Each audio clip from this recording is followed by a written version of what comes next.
लालू यादव के जो तरीके थे, जो आम लोगों से जुड़ने के जी। उनके तरीके थे अपने, वो लाजवाब तरीका था। पहले भी उन्हीं के पास ये कमान था। जी। सारा फैसला, हर अहम निर्णय तेजस्वी यादव जी। वही लेते थे। लेकिन अगर वही भोथरे हथियार, वही बैकवर्ड, वही फॉरवर्ड, वही माय, वही ये सब दोहराए जाएंगे, जी। तो मैं समझता हूँ कि कुछ होने को नहीं है। आपको लगता है कि ये बंगाल जीत जाते हैं, जी। झारखंड जीत जाते हैं, तब ये लोकतंत्र की जीत होती है। उनकी अपनी हरियाणा हार जाते हैं, दिल्ली हार जाते हैं, महाराष्ट्र हार जाते हैं, या बिहार में तो वोट चोरी हो जाती है, लोकतंत्र का चीरहरण हो जाता है। नया नया लीडरशिप आए, नौजवान आए, जी। अच्छी बात है। और नमस्कार, न्यूज फाउंडेशन देख रहे हैं आप। मैं हूँ आपके साथ धीरज सिंह। नेता प्रतिपक्ष तेजस्वी यादव को अब आरजेडी की एक तरीके से कमान दे दी गई है। बीते दिनों लालू प्रसाद यादव ने तेजस्वी यादव को आरजेडी का राष्ट्रीय कार्यकारी अध्यक्ष बनाया। हमारे साथ हैं पूर्व सांसद आनंद मोहन जी। आनंद जी, तेजस्वी यादव को अब आरजेडी की कमान एक तरीके से सौंप दी गई है, आरजेडी का राष्ट्रीय कार्यकारी अध्यक्ष बनाया गया है। आरजेडी अब इसे नए युग की शुरुआत बता रही है। पहले तो कैसे देख रहे हैं जो फैसला लालू यादव की ओर से लिया गया है? एक बात मैं पूछना चाहता हूँ, जी। आरजेडी की कमान इसके पहले किसके हाथ में थी? लालू यादव। अपरोक्ष रूप से तो वही कर रहे थे, कोई नई बात तो थी नहीं, है जी। नहीं। अपरोक्ष रूप से सारा फैसला, सब कुछ वो ले रहे थे जी। ना। तो अब कार्यकारी अध्यक्ष बनाया गया है, फिर उसके बाद अध्यक्ष बनेंगे, उस प्रक्रिया में है। लेकिन मैं ऐसा मानता हूँ जी। कि पहले भी उन्हीं के पास ये कमान था। जी। सारा फैसला, हर अहम निर्णय तेजस्वी यादव जी। वही लेते थे। लेकिन जब आधिकारिक रूप से ये जिम्मेदारी उनको दी गई है, तो क्या लगता है कि आरजेडी में इस फैसले के बाद कुछ बेहतर दिखाई देगा आने वाले समय में? ये सब आरजेडी के भविष्य के की कार्यशैली और कदम पर निर्भर करेगा, जी। मैं ऐसा मानता हूँ। वही रटी रटाई घिसी पिटी बातें, जी। वो सब बासी बातें हो गई है ना। वही 90 दशक की बातें उठा के लाना, जी। कभी भूरा बाल साफ करो, कभी 90% को केस में फंसाओ, फंसाना ही चाहिए, जी। है ना। ये सब जो सन की बातें हैं, ये जो घृणास्पद बातें हैं, जी। वो जो नफरत की बातें हैं, उनसे मैं समझता हूँ कि नुकसान ही होगा। जी। वो तब होता था जब सामने नेतृत्व कांग्रेस का, बीजेपी का, जी। ये जो लीडरशिप था वो फॉरवर्ड के हाथ में था। अब तो सारे, हम पहले भी कह चुके हैं कि ये सारे दलों के जो शीर्ष लीडरशिप है आज की तारीख में, जी। वो बैकवर्ड दलित है। ऐसे में आप इस भोथरे हथियारों का प्रयोग करके जी। कुछ नहीं कर सकते। बहुत सेक्टर है काम करने के लिए, जहां नए सिरे से, नई सोच के साथ, जी। नई ऊर्जा के साथ लोगों को लगाना चाहिए, जिसका अच्छा रिजल्ट मैं समझता हूँ, सही परिणाम जी। समय के साथ आने वाला है। जी। लेकिन अगर वही भोथरे हथियार, वही बैकवर्ड, वही फॉरवर्ड, वही माय, वही ये सब दोहराए जाएंगे, जी। तो मैं समझता हूँ कि कुछ होने को नहीं है। आपको लगता है कि ये सबसे लोग आजीज हो जी, चुके हैं। आपको लगता है कि तेजस्वी यादव अभी भी लालू यादव के पच्छिनों पर ही चलते हुए दिखाई दे रहे हैं, जो पुराने तरीके थे लालू यादव? देखिए, लालू यादव के तरीके फिर भी, जी। सब कुछ के बावजूद, लालू यादव के जो तरीके थे, जो म, आम लोगों से जुड़ने के जी। उनके तरीके थे अपने, वो लाजवाब तरीका था, है ना। और यही वजह है कि लालू जी की पूंजी पर ही आज तक आरजेडी खड़ी है।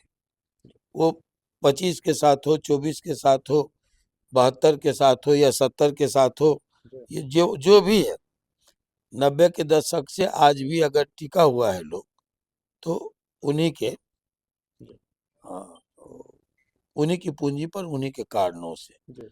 तो मैं समझता हूँ उसमें कुछ नई बातों को जोड़ने की जरूरत थी। जैसे पहले जो अपोजिशन लीडर या सबसे बड़ी पार्टी बन के उभर गए, वो उसके पीछे था, उन्होंने कहा था कि ये A to Z की पार्टी होगी, है ना। तो लगा कि नए लीडरशिप में कुछ नई बात होगी, लेकिन फिर वही घिसी पिटी बातें आई और परिणाम आपके सामने है।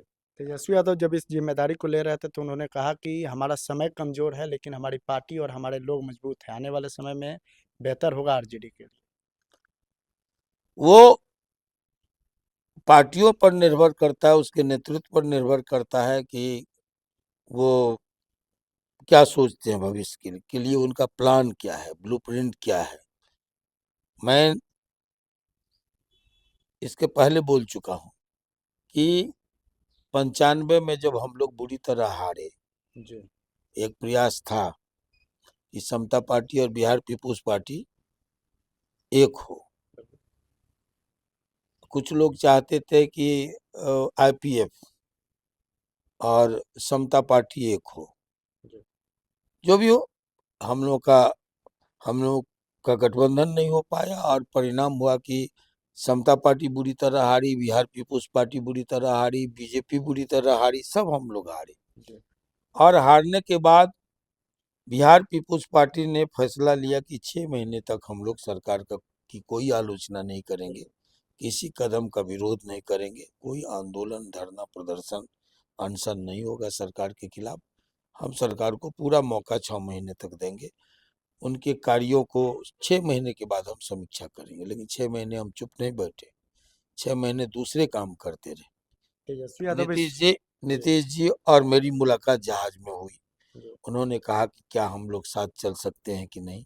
हम लोगों ने फैसला लिया, उनके प्रस्ताव पर विचार किया, हम लोग साथ निकले।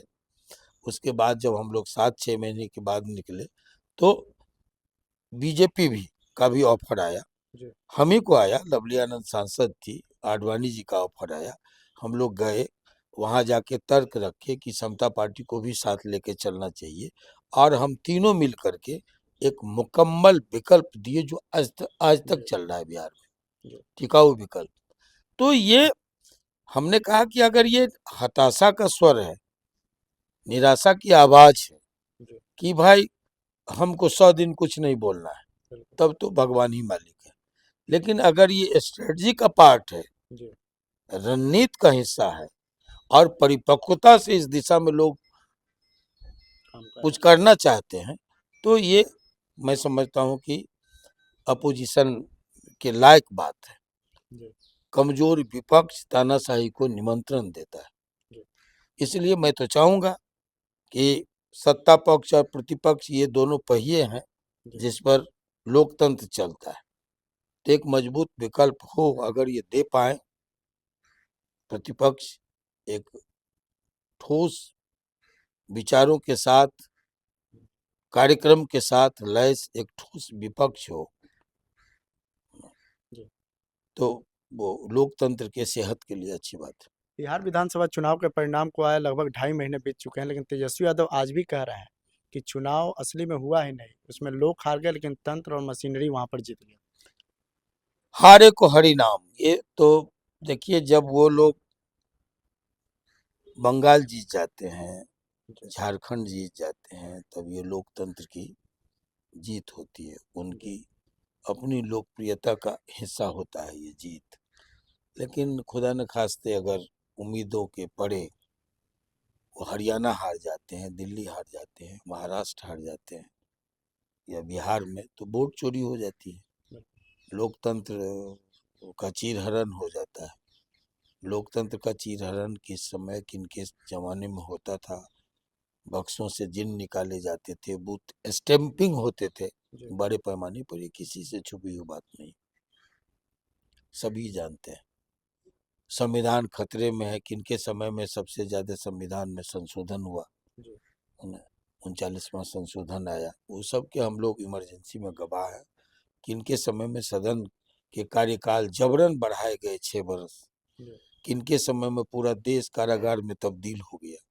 लाखों जयप्रकाश नारायण, चंद्रशेखर, जॉर्ज फर्नांडिस सहित, राजनारायण जी सहित, ये लोकनायक जयप्रकाश, हम सभी, नीतीश कुमार, लालू यादव, आनंद मोहन, ये लाखों की संख्या में कि इनके समय में जेल चले गए जबरन, और भी उस पर भी कि 1 साल तक कोई सुनवाई नहीं होगी। ये सब देश जानता है। इमरजेंसी थोपी गई, न्यायालय पर बंदूक का पहरा बिठाया गया, अखबारों पर सेंसरशिप की तलवार लटकाई गई, मीडिया पर। ये सब जानते हैं संविधान किसके समय में खतरे में था और लोकतंत्र किसके समय में लोकतंत्र का चीरहरण होता था, तंत्र कहाँ हावी था, लोग कहाँ छूट गए थे, सारी बातें लोगों को याद है। आखिर में एक सवाल है, एक तरफ आरजेडी की कमान तेजस्वी यादव को सौंपी गई है, दूसरी तरफ तेज प्रताप यादव भी एक अपनी नई पार्टी बनाकर मैदान में उतरे हैं। लालू यादव भी आशीर्वाद देने पहुंचे थे चिरौदही के भोज के कार्यक्रम में, तो लगता है कि मेरी भी सबों के लिए शुभकामना है। नया नया लीडरशिप आए, नौजवान आए, अच्छी बात है। और ये देश युवाओं का देश है। ऐसे में पोजीशन में, अपोजिशन में नए लोग आए, कमान संभालें और देश को अपने ढंग से लेके चलें, विश्व की नंबर 1 ताकत बनाए हर क्षेत्र में, तकनीकी क्षेत्र में, वैज्ञानिक क्षेत्र में, आर्थिक क्षेत्र में, सामरिक क्षेत्र में। अच्छी बात। बहुत बहुत धन्यवाद। ये पूर्व सांसद आनंद मोहन जी। दिल्ली से न्यूज़ फॉर नेशन के लिए मैं धीरज सिंह।